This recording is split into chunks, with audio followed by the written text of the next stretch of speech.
Hello student, ये हमारा chapter motion का सेकंड पार्ट है जिसमें हम पढ़ेंगे स्पीड और वेलोसिटी के बारे में। देखिए बहुत इंपॉर्टेंट लेक्चर है विद नोट्स। आपको नोट्स भी यहाँ अवेलेबल हो जाएंगे और अगर आपने मेरा पहला लेक्चर नहीं देखा है तो डिस्क्रिप्शन में लिंक दे दूंगा, वहाँ से आप उसको देख सकते हैं या मेरे चैनल पर जाके आप उसको देख सकते हैं।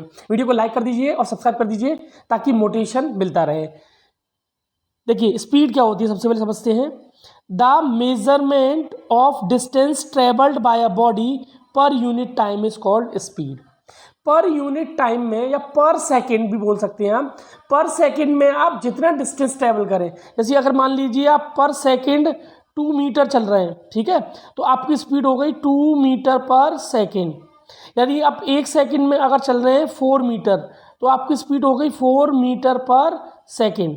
या आप अगर 1 आवर में चल रहे हैं 100 किलोमीटर तो आपकी स्पीड हो गई 100 किलोमीटर पर आवर। यानी यूनिट टाइम आवर भी हो सकता है, सेकंड भी हो सकता है। यूनिट टाइम में आप जितना डिस्टेंस ट्रैवल करते हैं वही आपकी क्या कहलाती है, स्पीड कहलाती है। या एक डेफिनेशन और है इसकी, the rate of change of distance. किस रेट से आपकी डिस्टेंस चेंज हो रही है पर सेकेंड, डिस्टेंस आपकी कितनी चेंज हो रही है, वही आपकी स्पीड। स्पीड को हम लिख सकते हैं डिस्टेंस अपॉन टाइम, ठीक है। अगर v से डिनोट करें स्पीड को तो s बाई टी। अगर इसकी यूनिट की बात करें तो देखिए सेकंड, डिस्टेंस की यूनिट क्या होती है, मीटर, और टाइम की यूनिट होती है सेकंड, ठीक है। तो उसकी जो यूनिट हुई वो ही मीटर पर सेकंड, ध्यान रखिएगा, मीटर पर सेकंड।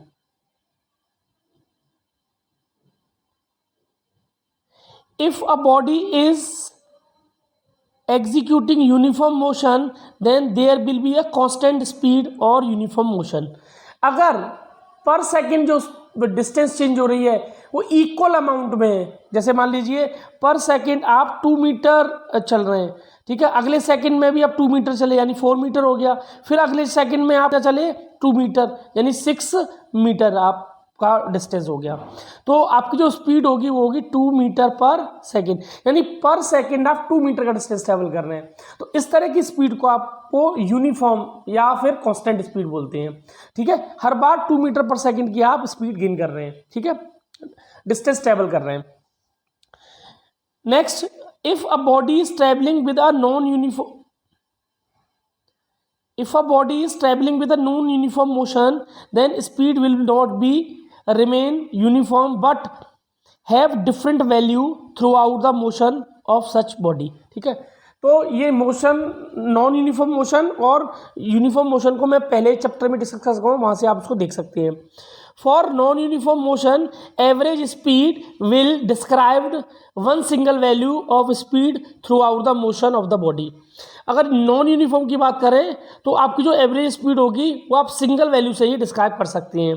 और एवरेज स्पीड क्या होती है, एवरेज स्पीड होती है आपकी टोटल डिस्टेंस, तो एवरेज का मतलब ही हुआ average speed total distance upon total time. Total distance आपने जितनी कवर करी और जितना आपने टोटल टाइम लिया उन डिस्टेंसेस को कवर करने में, अगर उन दोनों को डिवाइड कर दें तो आपको मिल जाएगी एवरेज स्पीड। अब बात करते हैं इनके कन्वर्जन की, ठीक है। कई बार क्या होता है, स्पीड किलोमीटर पर आवर में दे रखी होती है, ठीक है। अगर मान लीजिए किलोमीटर पर आवर में दे रखी हो और आपको मीटर पर सेकंड में बदलना हो तो 1 किलोमीटर में कितने मीटर होते हैं, 100, ठीक है।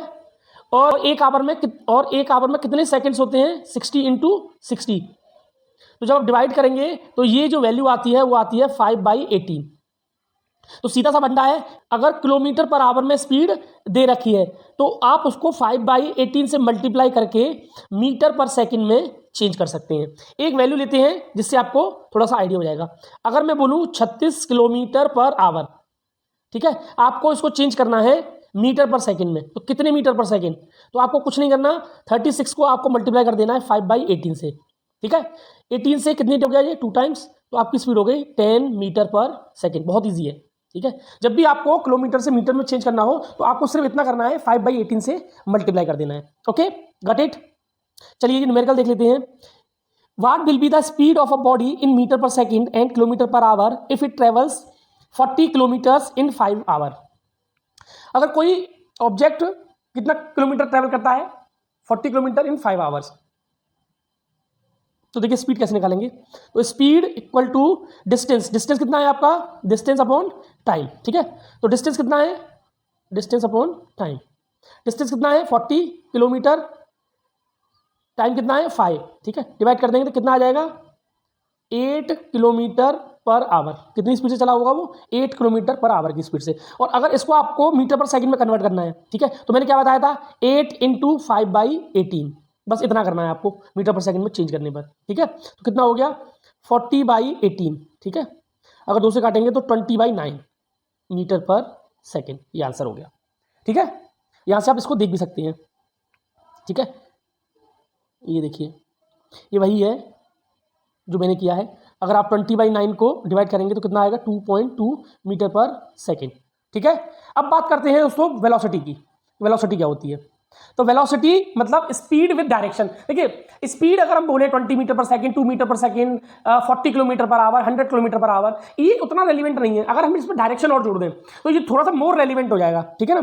तो it is a speed of a body in a given direction, ठीक है। अगर स्पीड के साथ डायरेक्शन ऐड हो जाए, ठीक है, तो उसको हम वेलोसिटी बोलते हैं, यानी स्पीड विद डायरेक्शन। अगर एनसीईआरटी की बात करें तो स्पीड विद डायरेक्शन। वेलोसिटी का जो फॉर्मूला होता है वो डिस्प्लेसमेंट अपॉन टाइम, जैसे स्पीड का होता है distance upon time. Velocity is a vector quantity, जैसे स्पीड एक स्केलर क्वांटिटी है, ये वेक्टर क्वांटिटी है। It's value changes when either magnitude और डायरेक्शन चेंजेस। देखिए स्पीड का कब चेंज होगी, जब उसकी वैल्यू चेंज होगी। लेकिन वेलोसिटी कब चेंज होगी, जब या तो वैल्यू चेंज हो जाए स्पीड की या फिर डायरेक्शन चेंज हो जाए। इवन जैसे मान लीजिए आप 20 मीटर पर सेकंड की स्पीड से जा रहे हैं, आप इस डायरेक्शन में, मान लीजिए ईस्ट है, ठीक है, और आपने 20 मीटर पर सेकंड की स्पीड से ही चेंज कर लिया साउथ डायरेक्शन में, तो देखिए यहाँ स्पीड तो चेंज नहीं हुई, 20 मीटर पर सेकंड ही है, ठीक है, लेकिन क्या चेंज हो गया, डायरेक्शन चेंज हो गया। इसका मतलब वेलोसिटी चेंज हो गई, स्पीड चेंज नहीं हुई लेकिन वेलोसिटी चेंज हो गई, क्योंकि वेलोसिटी डायरेक्शन चेंज होने पर भी चेंज हो जाती है। Next, for non uniform motion in a given line average velocity will be calculated as the same way in the term of average speed. Average velocity कितनी होती है अगर नॉन यूनिफॉर्म हो, तो वहां total distance upon total time, तो यहाँ total displacement upon total time. लेकिन ये सिर्फ नॉन यूनिफॉर्म के लिए ध्यान रखिएगा। और अगर वेलोसिटी यूनिफॉर्म है, वेलोसिटी चेंज हो रही है यूनिफॉर्मली, तो इसके लिए एक फॉर्मूला है वेलोसिटी एवरेज निकालने का, initial velocity plus final velocity. अगर आप इनिशियल वेलोसिटी को u मानते हैं और फाइनल वेलोसिटी को v मानते हैं और डिवाइड बाई 2, ऐसे करके आपकी एवरेज स्पीड या सॉरी ऐसे करके आपकी एवरेज वेलोसिटी निकल आएगी, ठीक है। लेकिन ये किस केस के लिए है, यूनिफॉर्म केस के लिए, ठीक है। नॉन यूनिफॉर्म के लिए जैसे आप स्पीड निकालते हैं एवरेज स्पीड, वैसे ही आपकी एवरेज वेलोसिटी निकलेगी। सिर्फ डिस्प्लेसमेंट कीजिए, डिस्टेंस कीजिएगा, डिस्प्लेसमेंट करना पड़ेगा आपको, ओके। ऐसा यूनिट की बात करें तो इसकी भी ऐसा यूनिट मीटर पर सेकंड है। लिखने का तरीका ये है मीटर पर सेकंड। देखिए अब यहाँ पावर 1 है, अब जब इसको ऊपर ले जाएंगे तो ये पावर जो है माइनस में हो जाएगी। इस तरह से एनसीईआरटी में लिखा रहता है, ठीक है। बस इतना ध्यान दीजिएगा, ये पावर 1 है, जब ये ऊपर जाएगी डिनोमिनेटर से न्यूमरेटर में तो ये पावर जो है वो माइनस की हो जाएगी। तो एनसीईआरटी में आपने ऐसे लिखा देखा होगा, ठीक है। वेलोसिटी कैन बी पॉजिटिव और नेगेटिव बोथ और जीरो, ठीक है। तो अगर वेलोसिटी की डायरेक्शन अगर हम पलट दें, जैसे मान लीजिए साउथ डायरेक्शन में जा रही है और नॉर्थ डायरेक्शन कर दें, तो वेलोसिटी का डायरेक्शन 180 डिग्री घूम गया, तो ठीक है, तो वेलोसिटी पॉजिटिव से नेगेटिव हो जाएगी। और वेलोसिटी जीरो भी हो सकती है, क्योंकि अगर डिस्प्लेसमेंट जीरो हो गया, मान लीजिए आप यहीं से घूम घाम के वापस यहीं आ गए, तो आपका डिस्प्लेसमेंट कितना हुआ, जीरो। इस पॉइंट से चले इसी पॉइंट पर वापस आ गए, तो आपका जो डिस्प्लेसमेंट है वो हुआ जीरो। अब डिस्प्लेसमेंट जीरो है तो आपकी वेलोसिटी भी क्या हो जाएगी, जीरो हो जाएगी, ठीक है। चलिए न्यूमेरिकल ले लेते हैं। During first half of a journey of a body, it travels with a speed of 40 km per hour, and in the next half, if it travels with a speed of 20 km per hour, calculate the average speed with the journey. ठीक है, average कैसे निकालते हैं मैंने बताया भी था आपको।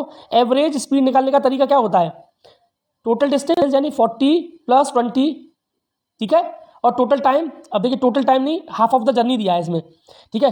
हाफ ऑफ द जर्नी का मतलब है एवरेज निकालने का तरीका है 2 से डिवाइड कर दें, क्योंकि क्या किया है इसने, देखिए हाफ ऑफ जर्नी यानी हाफ ऑफ द जर्नी इसने की है 40 किलोमीटर पर आवर से, और हाफ ऑफ द जर्नी इसने कैलकुलेट की है 20 किलोमीटर पर आवर से। तो टोटल जर्नी इसने का एवरेज का निकला 40 + 20 कितना आ जाएगा, 60 डिवाइडेड बाई 2 कितना आ गया, 30 किलोमीटर पर आवर, ठीक है। यानी इसने जो पूरी जर्नी ट्रेवल की वो 30 किलोमीटर पर आवर की एवरेज स्पीड से करी, भले ही वो हाफ 40 से गया और अनदर हाफ वो 20 से गया। एक car travels 20 kilometer in first hour, पहली आवर में 20 किलोमीटर चलती है, 40 किलोमीटर चलती है, अनदर सेकेंड आवर, और थर्ड आवर में कितनी चलती है, 30 kilometer in third hour. Calculate the average speed. तो ये भी निकालने का तरीका बड़ा आसान है, ठीक है। 20 किलोमीटर चलती है पहले में, तो पहले में स्पीड होगी 20 किलोमीटर पर आवर। दूसरे घंटे में कितना चलती है, 40 किलोमीटर, तो दूसरे घंटे में स्पीड कितनी होगी, 40 किलोमीटर पर आवर, ठीक है। तीसरे आवर में कितना चलती है, 30 किलोमीटर पर आवर, तीसरे आवर में कितना होगी। तो तीनों को आप एवरेज निकालने के क्या करेंगे, तीनों को जोड़ दो, 20 40 प्लस 30 डिवाइडेड बाई 3, ठीक है। कितना आया, 20 30 50 90, तो 90 डिवाइडेड बाई 3, यानी जो आपकी एवरेज निकला वो आया 30 किलोमीटर पर आवर।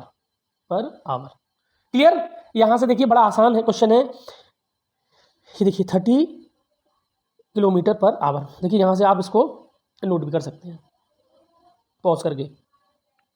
आज के लिए इतना ही। कल हम बात करेंगे एक्सेलरेशन की, और बात करेंगे ग्राफ्स की, कि कैसे कैसे ग्राफ्स प्लॉट होते हैं, और ढेर सारे न्यूमेरिकल्स देखेंगे। तब तक के लिए वीडियो को लाइक कर दीजिए, चैनल को सब्सक्राइब कर दीजिए। Thank you.